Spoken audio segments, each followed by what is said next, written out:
Dearest friends, good morning to everyone. Today we are talking about cooktop covers and how to disassemble them.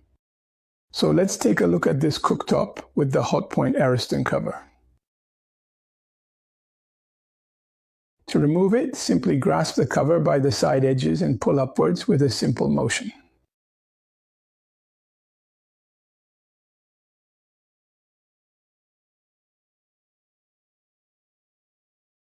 Once the cover is removed, if you want to do a deep cleaning of the area, just unscrew these screws that hold the supports in place and clean.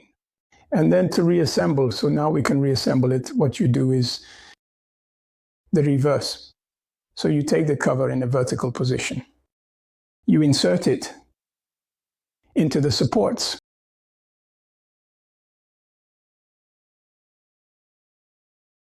Clearly, not all models, not all brands use the same system.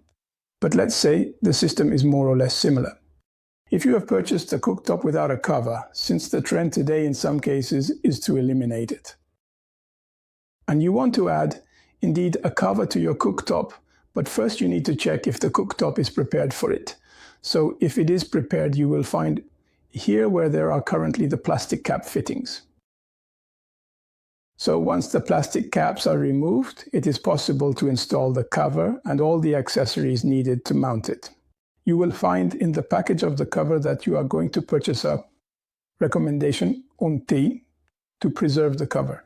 You must be careful never to close the cover when the burners are on or when you have just turned them off.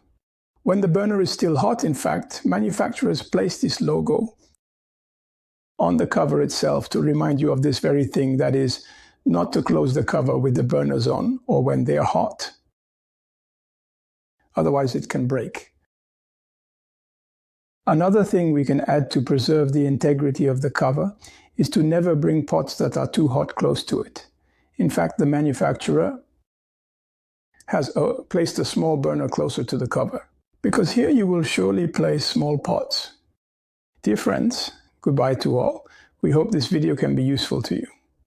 And please, in the comments, send comments or ask questions and subscribe to the channel. Thank you and goodbye.